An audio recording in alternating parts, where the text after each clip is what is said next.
Hello, everybody, and welcome to this week's episode on Fit as a Fiddle. Our guest today here is renowned Mark Fisher. Yes, you know him. You've heard his name before.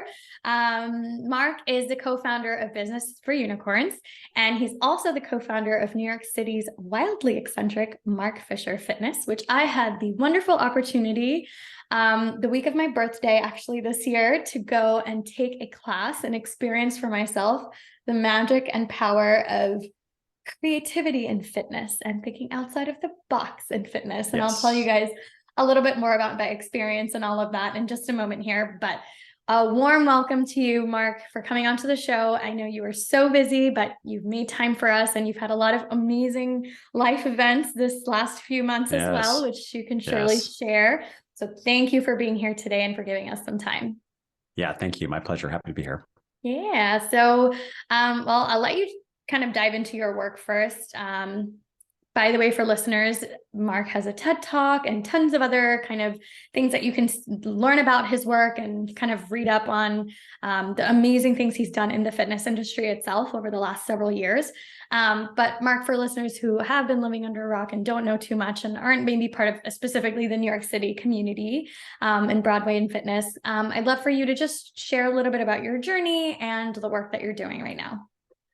Yeah, so I guess I do two things primarily, one of which is I run a business called Mark Fisher Fitness, which is a very eccentric brick and mortar gym in New York City that strangely still has a very large percentage of our membership base and our revenues to serviced through online Zoom classes, which I know basically everyone else stopped doing 2 years ago, but somehow we have continued to do that. But we consider ourselves mostly brick and mortar business, and that is an extension of what we do in the clubhouse. And as you alluded to, it is an unusual place. So our tagline is ridiculous humans, serious fitness. And we've sort of always pride ourselves on working with individuals that maybe didn't feel spoken to by traditional New York City boutique fitness culture. And a lot of where that stemmed from is I had a previous life as an actor. So many of my friends were members of the Broadway community, and I developed as a personal trainer something of a niche working with Broadway performers. And I very much wanted to take something that combined my quite nerdy background in strength and conditioning and physiology best practices, but deliver it to them in a way they would find interesting, right? So in brief, we don't call our members clients, as an example. We call them ninjas, and it's not a gym. It's the enchanted ninja clubhouse of glory and dreams. And the unicorn is something of I think a spiritual mascot of ours. So I spent a lot of my time doing that and running that business. And then the other half of what I do, bringing the unicorn over, is I work with mostly businesses in the fitness industry and essentially I help them be better at business. So most of that work is done through coaching, but I do a fair amount of speaking. In the old world, I did a fair amount of traveling, but I'm going to figure out what that's like with this little baby that now lives in my house that I'm more reluctant to leave. So I think that's the high level overview of what I do. Got it. Amazing. I like that you service both the clients, so to speak, or the people who need your services from an exercise perspective, but you're also helping people. You're kind of allowing your model to be replicated and to help people do more of the work that you're doing so that it can reach a wider audience. I like that because I'll just jump into my experience coming into the class. I loved it. This ambiance is like wonderful. There's graffiti all over the walls and inspirational things all over. And it's just very lively. And I mean, I'm come from a dance background and a movement background and a performance background. So a lot of that kind of just being out there kind of resonates with me. But I also come from a very like structured like Indian family, and you have to like, you know, go into school and you have to do this like very structured and regimented, and nobody ever like curses or uses like any kind of sexual language in the household or anything like, I mean, it's very, very unheard of to do things like that. So I have a little bit of both kind of bouncing off my walls.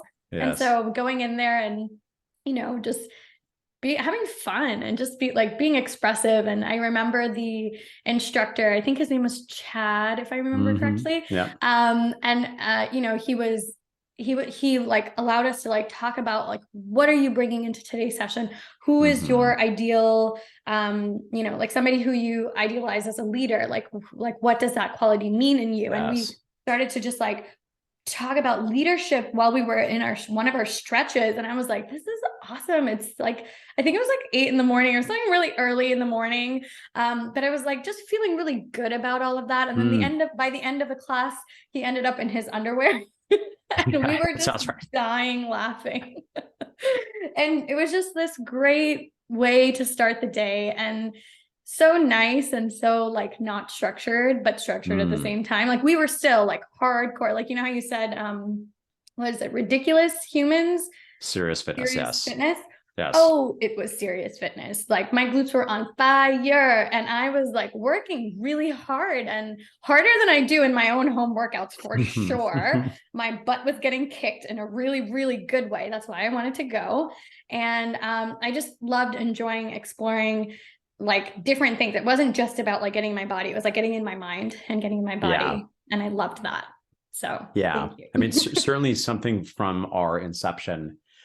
MFF was, I think, born out of a conflagration between not only my background as an artist and a performer and some of the taken dance classes, but for context, I had never been involved in any group fitness. So all I knew was dance classes and I knew personal training. So I tried to mishmash them together. But I think in addition to wanting to work with a population that I wanted to ideally delight and amuse with certain irreverent shenanigans, I think, perfectly encapsulated there by Chad somehow becoming in his underwear at 8 a.m.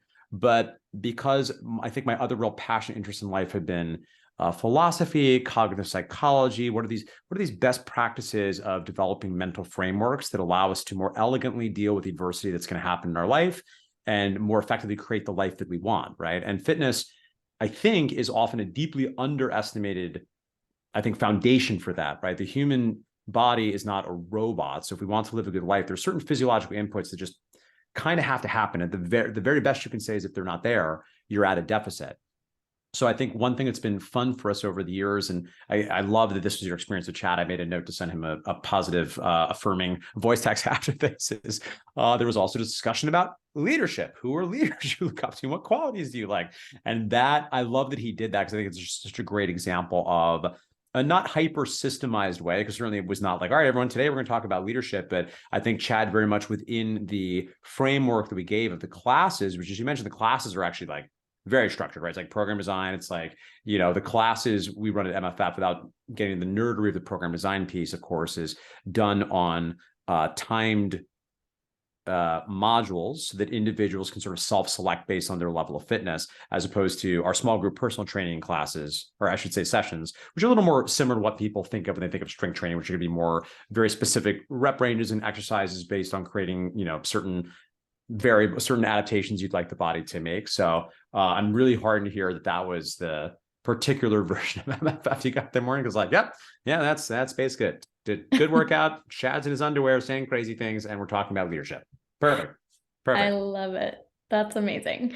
Okay, so one thing that I wanted to touch on is, and I've heard you speak about this in some other platforms, is just the idea of magic, which is kind of what we're sort of touching on in like kind of a deeper sense here. And I'd love for the audience to experience your explanation, your version, your vibe of what magic really means in this setting.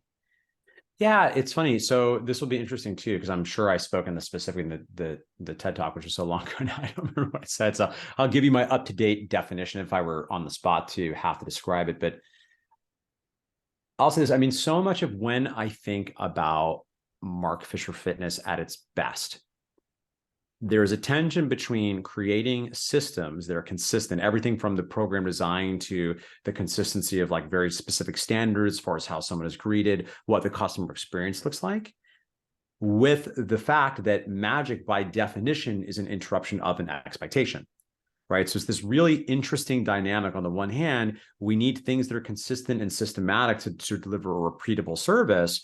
But at the same time, we have to find ways to inspire and empower our staff, and to some extent, even our clients, to allow some room for serendipity, for surprise, for doing things that you can't systemize, right? Because by definition, if something is systemized, it's not magic. It's great, but by definition, it means if it doesn't happen, in fact, now it's a missed expectation, because we assume that, when I assumed that on my birthday, let's say we've developed a system where we always bring out the hats and we sing. So it's not a moment of wow anymore. It's actually just disappointing if it didn't happen, right? And a lot of the work that I do in customer services relates to gyms, I think is about that tension. Because certainly I don't think the answer is to reduce the bar of the caliber of the systems, but you always have to challenge yourself to think of new and inventive ways of doing things that are going to surprise and delight people, right? It's like one of my favorite examples of this is a number of times over the years, on a purposely irregular basis, trainers will do things like something will come up in the beginning of class and what you experience, the name game,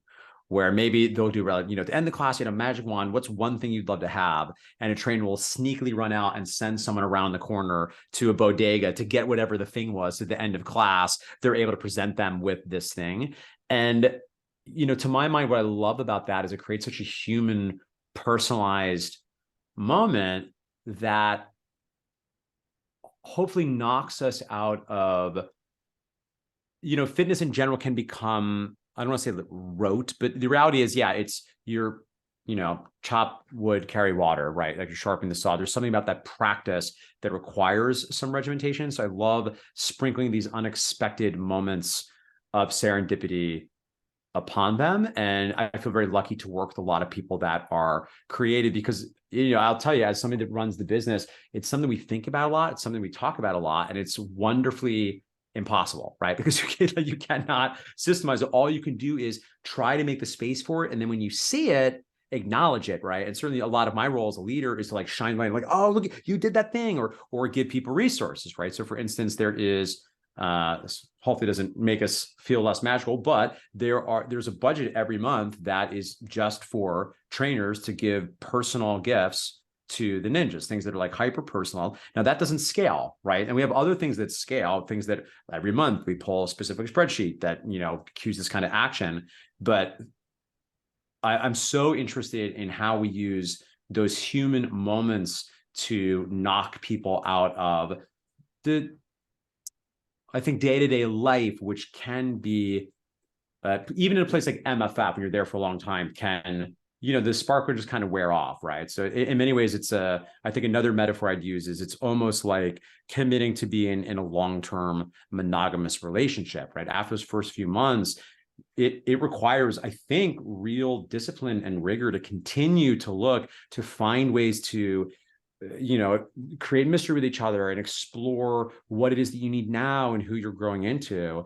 And I, for one, both of them at FAF and frankly, with my own romantic relationships, feel lucky. I think I'm just like kind of wired for that. So I find that so romantic to me, not the crazy juju phase of that's like lovely and wonderful. And I think at MFF, having been doing it for so long now, I feel so grateful because I think not all entrepreneurs are wired that way. I think there's, just different people with different things. And I think some get bored very quickly and either want to blow things up or move on to the next thing. And certainly I've been very fortunate in my professional career that I get to do a number of different things now and work in a number of different capacities with the company. But I also love that every day we're getting to refine this particular conversation of like, what is magic today? What can we do today that's novel? What can we do today that's new, that's interesting, that's going to, bring some joy and confusion is another phrase we say, right? Yeah. I want to create joy and confusion. Like, what happened? I love that. And, the confusion aspect might scare a lot of people, but I think because you revel in that, that's why you're Mark Fisher and you've created what you've created, is that you enjoy that kind of disruption and that completely total like chaos in a good, like you see that as a good thing. And so for some people, I mean, and I think this is the part that I love how Mark Fisher Fitness is in New York City, is because New York City's framework is around these tends to be rigorous type A, like that's like the stereotypical, like rushing past people, not caring who's in your way, bumping through people, like doing what you got to do and just focusing on like your through line. But Mark Fisher Fitness is literally the opposite of that. And what you're trying to convey, and not just like your studio, but just in life, is that fitness itself doesn't have to look so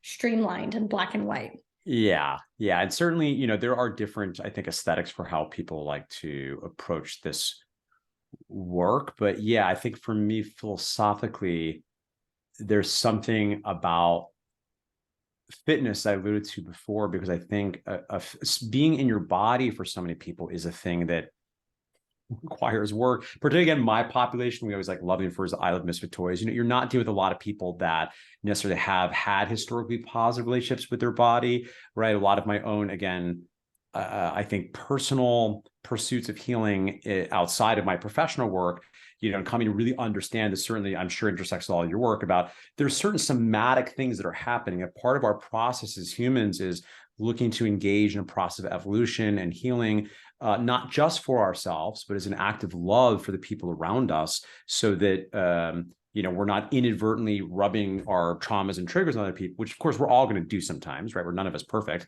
So it just seems logical to me that in a space where we're working with the body, there's an opportunity to just drop these seeds. You know, again, I keep going back, Chad, I'm so thrilled that was an example of it. Like, while you're in that space where you're also getting a, you know, physiological experience of a certain endorphin rush, your body's moving, I think that opens up an opportunity and a doorway to occasionally drop, I think, some useful seeds to have individuals reflect on what their life is, to who they want to be, to find in some cases a very safe space to move through things. Again, you know, I think this podcast is going to do a great job of having most people running away screaming for Mark Fisher Fitness. But I can also say, you know, it's not an uncommon place where people cry sometimes in their workout. Like sometimes you just have to, I don't know, cry. It's like a shitty day, or like it's a shitty moment in the world right now. And like, we're sad, you know. Internally, we always say, come for the six pack, but stay to cope with the anxieties of modernity, right? We can come be human together and do something physically difficult together and experience that in community. And, you know, I don't think there are as many spaces for that in modern day society,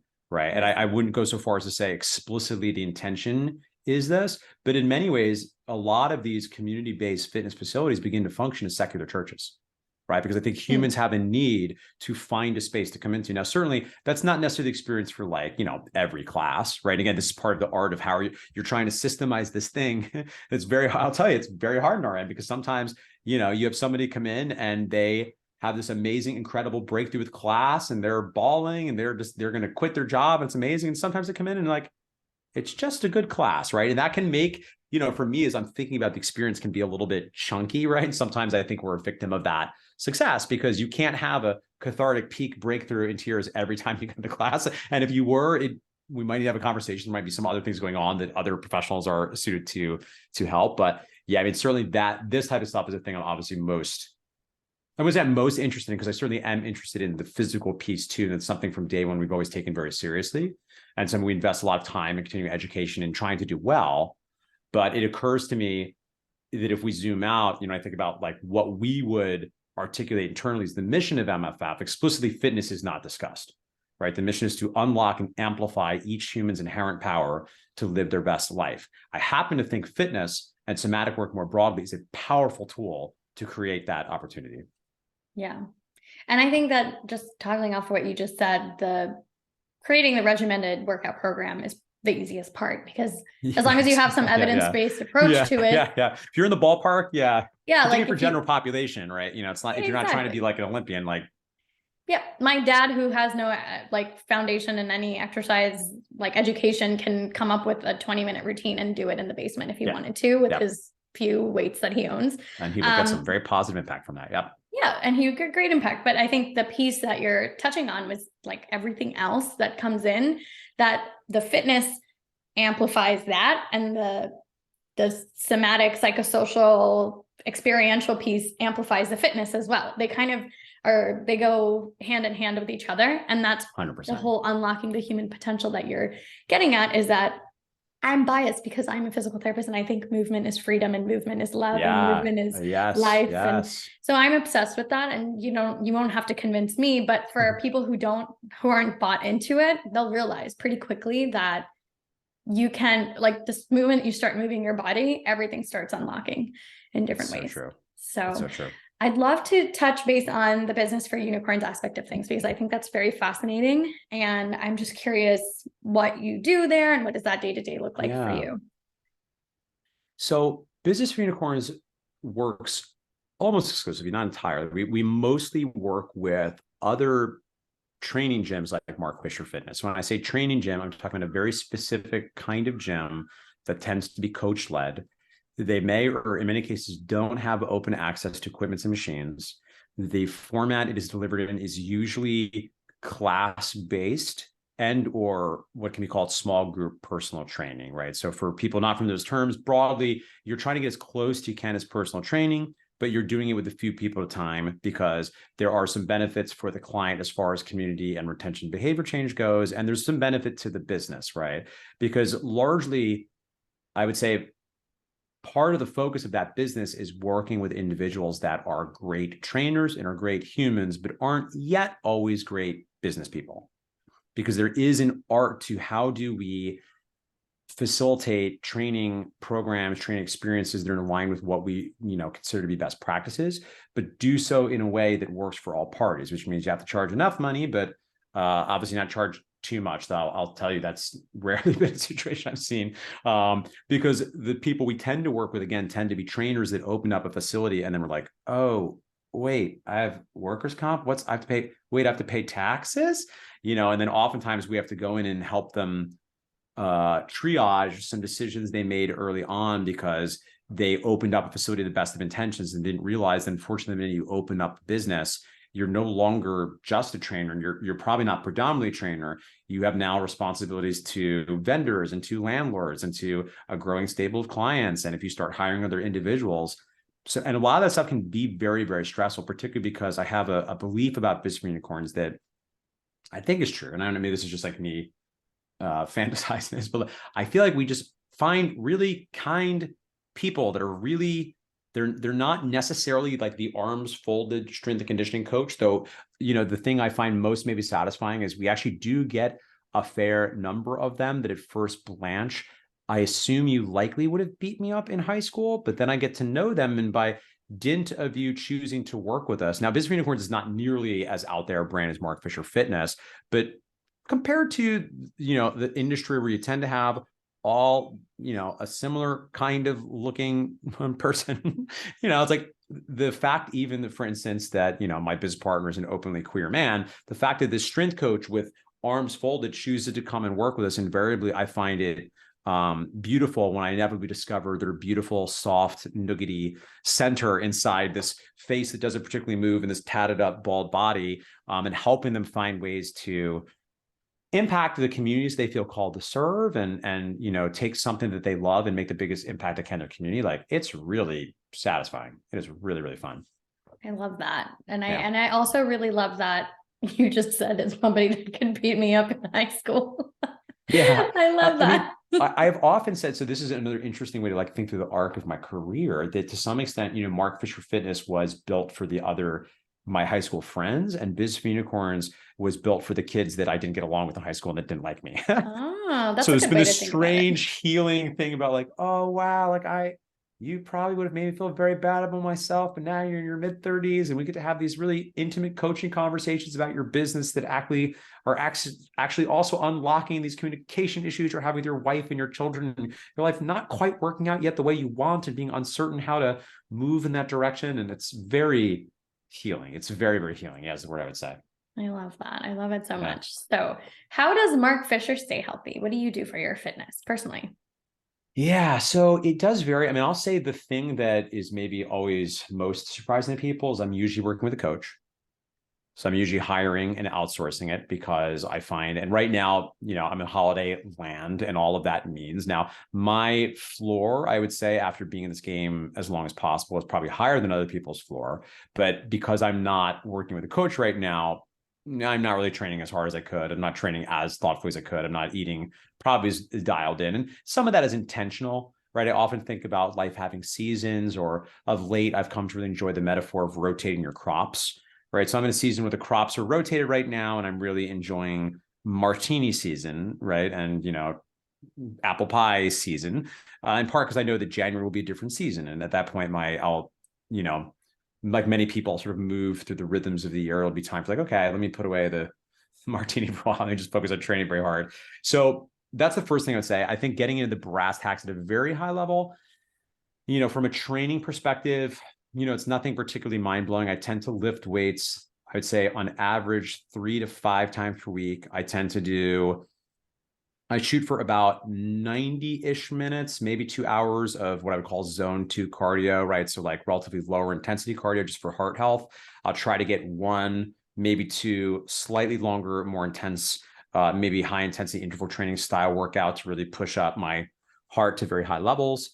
And from a fitness perspective, that's a lot of it. I mean, I have become finally very rigorous about, soft tissue work and warming up. I'm not always great about this, but this year I've gotten better about getting more regular massages, which I've discovered as I've gotten older. And in fact, actually, I'm for the very first time ever tomorrow, I'm going in to get some acupuncture, which oddly, believe it or not, I've never had done. But, at this point, I'm going to be 43. So I seem to have, sadly, a little bit of the early onset arthritis in my knees. And I'm just getting creaky. And overall, I feel amazing and wonderful. But I eat my own cooking. I believe in being proactive about my physiological healthcare in every way. So that's kind of I think that's the training piece. I think the other thing that I would say that I am generally pretty disciplined about, which is often underappreciated, is the sleep, which is like harder than it's been with a baby. But and I'm lucky in some ways. I think my body just does. Maybe I'm just like, I lack the internal fortitude to function when I'm not getting enough sleep. But that is a very important part of my own self-care regime is rigor about enough sleep and time in the bed. And I assume that, at least in terms of your physical fitness and working out, it helps to have a wife who's also interested and, in some capacity. Certainly it does. And certainly that was a thing that, we have sort of always shared as a real interest in being physically active. I really have great respect for Sheena. I think she's always struck me, and she might dispute that, as having a little bit more intrinsic interest in it. My wife is a Broadway performer, for context for listeners. An incredibly gifted dancer. Yes. I myself am not particularly gifted athletically. I was never a particularly good dancer. And I concede that although I've come to take a certain grim enjoyment of fitness overall, part of the shtick of my gym is, given my druthers, if it were up to me, I would, rather drink coffee and drink a cocktail and take a nap and read a book. But as I hope to share as a promised land for individuals that, like me or not, they don't just because there are people out there that just love physically exerting themselves. And I think that's amazing. And I love that. And I support that. And I would like to create space and shine a flag for the people like me, maybe that they don't naturally find themselves particularly drawn to that particular type of physical experience, that over time, when you start to see the real benefits, which are better for worse, also changed. I've gotten older. I have found I have less wiggle room to not take care of my body before it really begins to impact my psychology and my emotions and how I'm showing up as a leader. So yeah, it is an art, I think, to find the minimum effective dose for an individual. And that's a lot of to at MFF. You're thinking about the behavior change piece, because the other thing too, that I think is important to just continue to get the word out, almost as a public health message, is the reality is there's so much benefit to a relatively low effective dose. And up to a certain point, you keep getting more and more goodies. But really, if everybody could just start moving some, so many good things will happen for their long-term disease resilience, their emotional well-being. There's so much benefit to a relatively small amount of work too, which is another message I think for hardcore worker outers. Which maybe some listeners can resonate with, that over the years we've worked with some people that fall into this all or nothing thinking, which, by the way, is very normal. It's the way most of our brains are wired. They feel like, well, I had I skipped my workout today, or I had carrot cake or whatever night. Well, F it, I'm just going to drink my way to the end of the month, and the next month I'll start over. And I think the thing that is valuable to appreciate is the less, I believe, we conceive of as an on and off switch, and the more of, as one of my mentors has talked about, as a volume knob. I think the more the stuff will compound, right? Because that's the other thing too. It's so beautiful about this is it's never too late to start, but yeah, the longer you do it, it's compounds in a really, really, really positive way. And I'm now at the interesting age in life where I'm young enough not to be old, but I'm old enough not to be particularly young. So I'm very, very grateful now for the efforts I put into it, and feel lucky to work professionally in a capacity that supports others, and hopefully doing it in a more effective and enjoyable way. And I'm so happy that you just said that, as the owner of a very successul gym, that you're not the type of person who necessarily wants to constantly exert themselves, because that's a really great message in and of itself. It's tiring. It is. Somebody said to me today on one of my other podcast recordings that working out and exercising is stress to the body. It's like Yeah. people try to avoid stress. Like, why do you think it's hard for Yes. people to work out? Yes. It's because It's physically hard. physically Yes. Yes. stressful. Yes. And so Yeah. you like, while we have so many other kind of stressors in our life, like Yeah. you want to try to figure out a way that you're not, doing it to the point where it's like hurting you or making you feel aversive towards it, which is why you have to incorporate some magic and your own life and your own workouts and try to make it, something that you just enjoy doing. And again, it doesn't matter what it is. Like sometimes my workout is, I will just take a power walk to my next patient instead of getting in the Uber because I know I don't have time in the morning or the evening to do anything that day. And so instead of taking an 18-minute Uber, I'll do a 25-minute walk and just get where I need to go cross town. I love walking across New York City and I'll go as fast as I possibly can. I'll be out of breath and I'll apologize to my patient that I'm a little sweaty and be like, I had to take care of my health today. And they'll be like, oh, good, no worries.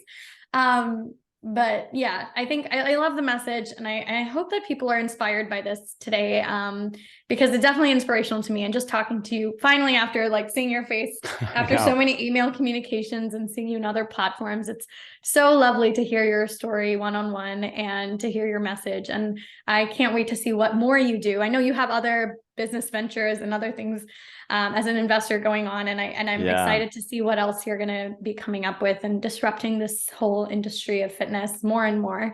And I'm sure that'll change too. I hope it does because I guess the core of your message stays the same, but as times change and as generations evolve, what you do to help people in that particular generation will be different. And so I know that this is going to be something you do for a very long time. And I'm excited to see it. I think I will. Yeah, I'll just say briefly. Yeah, I am very interested. This new chapter, the third business you alluded to, is a company that's opening up franchises of other brands, right? Because as much as I love MFF, I think I alluded to part of what I love about it is that it doesn't scale. It's like it's not a reasonable business in any way, and I love that. I feel great about that, and it's my love letter to humanity, and I'm sticking with it. I'm not going to blow it up to try to just scale it to a national conglomerate.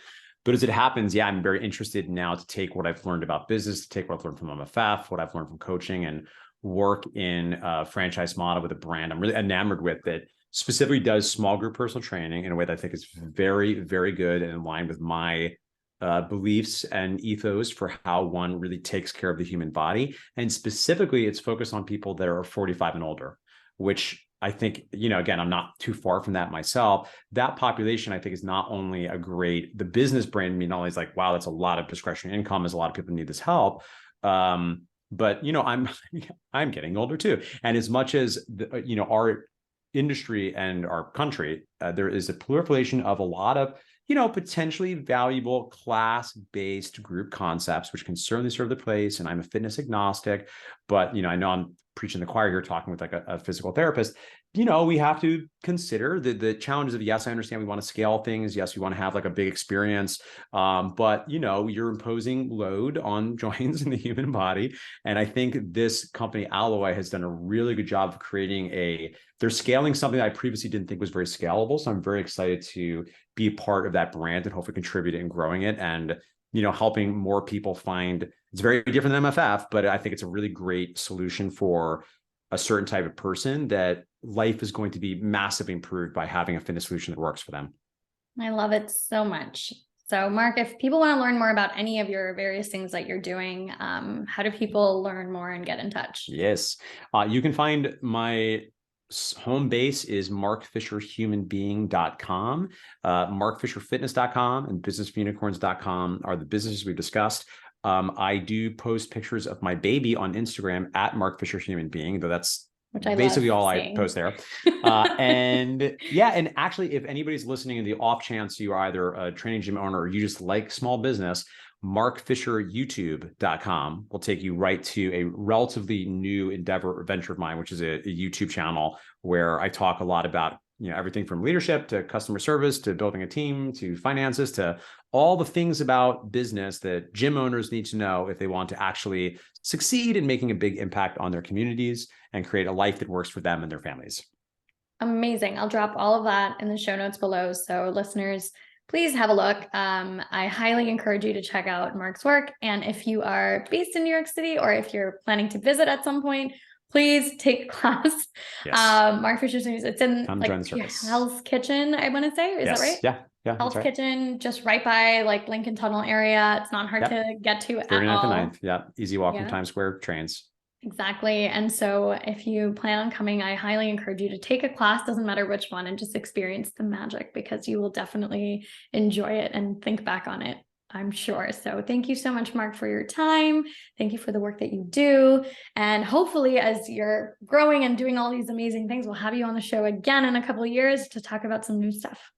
Yeah, indeed. Thank you so much for taking the time.